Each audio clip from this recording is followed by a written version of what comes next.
ওং নমো ভগবতে বাসুদেবায়। আমাদের সনাতনী ধর্মকথার ইউটিউব চ্যানেলের পক্ষ থেকে সকলকে অনেক সাদর আমন্ত্রণ জানাচ্ছি প্রিয় দর্শক মণ্ডলীদেরকে। তো প্রিয় দর্শক মণ্ডলীদের জন্য আরও একটি বিশেষ ভিডিও নিয়ে চলে আসলাম। তো আজকের ভিডিওটিও কিন্তু অত্যন্ত বিশেষ এবং অত্যন্ত প্রয়োজনীয় হতে চলেছে। তো সম্পূর্ণ ভিডিওটি স্কিপ না করে দেখার অনুরোধ রইল।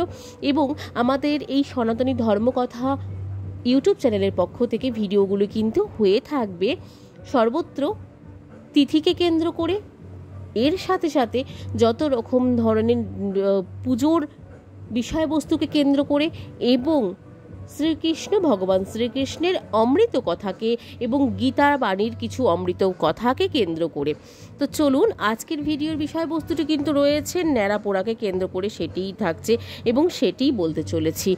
আজ আমাদের ন্যাড়াপোড়া এই উৎসবের পেছনে রয়েছে পৌরাণিক কাহিনী। পালিত হয় কিন্তু দেশের সর্বত্র। ন্যাড়াপোড়া বা চাঁচর পোড়া অনেক জায়গায় হয়ে থাকলেও এর পিছনে রয়েছে কিছু পৌরাণিক কাহিনী, রয়েছে অনেকেরই অজানা কিন্তু এই পৌরাণিক কাহিনীগুলো। কেন বা কোথায় কী কারণে ন্যাড়াপোড়া হয়ে থাকে সেটি জানবো আজকের এই ভিডিওর মাধ্যমে। তা নিয়েও প্রশ্ন রয়েছে বহু মানুষের মধ্যে। দোল পূর্ণিমার আগের রাতে দেশের বিভিন্ন প্রান্তে হোলিকা দহন করা হয়ে থাকে, যা বাংলায় ন্যাড়াপোড়া নামে পরিচিতি পেয়েছে। ওই যে আজ আমাদের ন্যাড়াপোড়া, কাল আমাদের দোল। ন্যাড়াপোড়া বা চাঁচর পোড়া অনেক জায়গাতে থাকলেও এর পেছনে যে পৌরাণিক কাহিনীটি রয়েছে সেটি কিন্তু অনেকেরই অজানা। কেন বা কী কারণে এই ন্যাড়াপোড়া হয়ে থাকে সেটি জানবো এই ভিডিওর মাধ্যমে। হোলিকা দহন বা ন্যাড়াপোড়ার পেছনে কী রয়েছে লম্বা গল্প, সেটিও থাকবে আজকের ভিডিওর মাধ্যমে। যেটি কথিত রয়েছে, রাক্ষস রাজা হিরণ্যকশিপু ছিলেন অত্যন্ত ক্ষমতাশালী এবং দাম্ভিক একজন রাজা। তিনি নিজেকে ঈশ্বরের সমকক্ষ মনে করতেন। কঠোর তপস্যার ফলে ভগবান ব্রহ্মা তাকে এক বিশেষ বরদান প্রদান করেছিলেন, যার ফলে কোনো মানুষ বা কোনো প্রাণী তাকে বধ করতে পারবে না। তার মৃত্যু ঘরের ভেতরেও কিন্তু হবে না, বাইরেও হবে না, দিনেও হবে না, রাতেও হবে না। কোনো অস্ত্র দিয়ে তাকে মারা যাবে না, জল, স্থল বা আকাশ কোনো স্থানেই তার মৃত্যু হবে না। এই বর পাওয়ার পরেই হিরণ্যকশিপু কিন্তু তার অত্যাচারী কিন্তু হয়ে আরও বেশি অত্যাচারী হয়ে ওঠেন। হিরণ্যকশিপুর পুত্র প্রহ্লাদ ছিলেন শ্রী বিষ্ণুর পরম ভক্ত, কিন্তু তার পুত্রের ঈশ্বর ভক্তি কোনোভাবেই মেনে নিতে পারছিলেন না হিরণ্যকশিপু। তিনি নানাভাবে প্রহ্লাদকে কষ্ট দিতে থাকতেন, কিন্তু প্রতিবারেই কিন্তু শ্রীহরির কৃপায় প্রহ্লাদ রক্ষা পেত।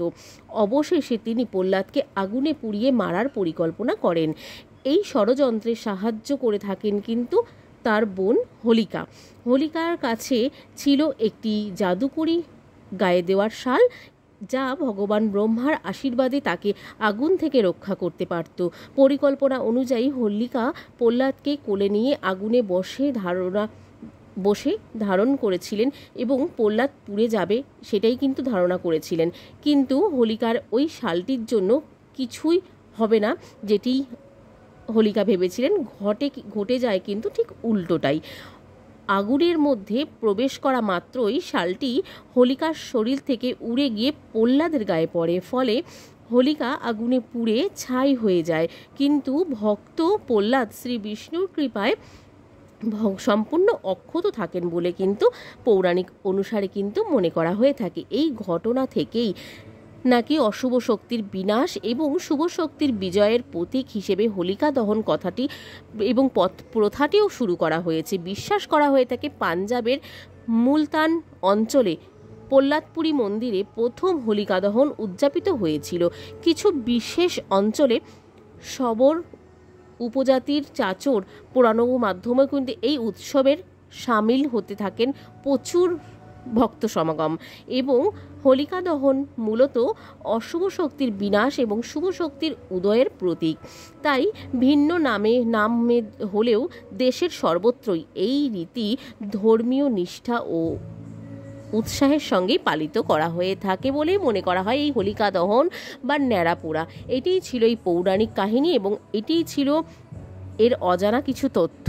তো চলুন আজকের ভিডিওটি এখানে শেষ করব। ভিডিওটি কেমন লাগলো কমেন্টে জানাতে ভুলবেন না, এবং আমাদের এই ভিডিওগুলির মাধ্যমে আমরা অজানা তথ্য দেওয়ার চেষ্টা করব। যদি আপনাদের ভালো লাগে অবশ্যই আমাদের চ্যানেলটিকে সাবস্ক্রাইব করে পাশে থাকা বেল নোটিফিকেশনটি অন করে পাশে থাকবেন আমাদের। চলুন আজকের মতো